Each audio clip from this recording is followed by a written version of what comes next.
Eyes on the prize, ang men's 4x400-meter relay team ng Pilipinas. Matapos nilang magwagi ng gold sa Singapore Open Track and Field Championships, qualifiers para sa Asian Games naman ang next nilang target. Tinutukan niya ni Martin Javier na palaging in the game. Starting the season strong ang men's 4x400-meter relay team ng Pilipinas. Dahil sa unang laban nila ngayong taon sa nagdaang Singapore Open Track and Field Championships, inuwi agad ng grupo ang gold medal sa oras na 3 minutes and 11 seconds. Ang relay team, binubuo nina Alfred Talplacido, Al Ryan Labita, sa pangunguna ng kanilang seniors na sina Frederick Ramirez at Mico Del Prado.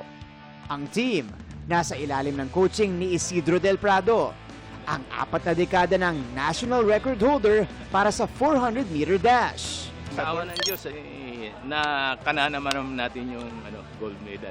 Part ng training at saka exposure, sana po ma-improve yung mga bata yung time nila.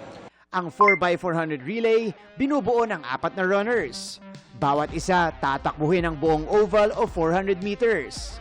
Bilang team event, crucial ang pagpwesto ng mga runner. Ayon kay coach, ang second best runner ang nilalagay sa second leg dahil ito ang may mas mahabang distansyang tatakbuhin. Habang ang last runner o ang anchor, ang pinakamabilis sa grupo. Ang naging lineup namin sa Singapore is si Alfred ang naging first leg. Okay. Second leg si Mico, third leg si Labita, last leg na si Frederick.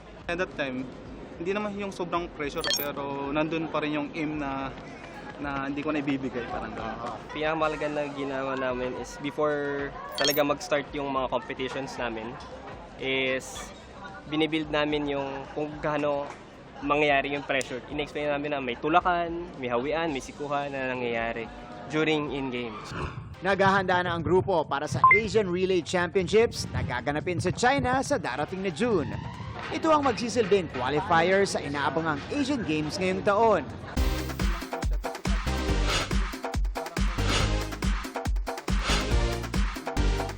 For this episode, ako muna ang kukumpleto sa ating relay team. Our first runner will be Al Ryan and second runner will be me. Then third runner will be Sir Martin. Okay. And he will pass the baton. The last runner will be Frederick. On your mark, set,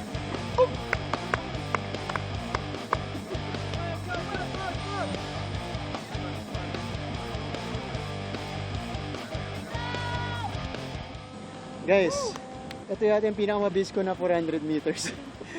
Sa lahat ng ini-intervals ko, madadala ka nung adrenaline. Parang kailangan mong tapatan yung bilis nung nagpasa sa'yo. Nice one. There you have it mga kapuso. Ngayong araw, nakilala natin ang ating gold medalist sa 4x400 relay.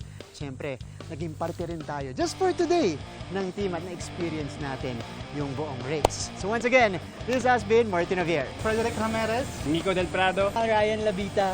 keeping you in the game.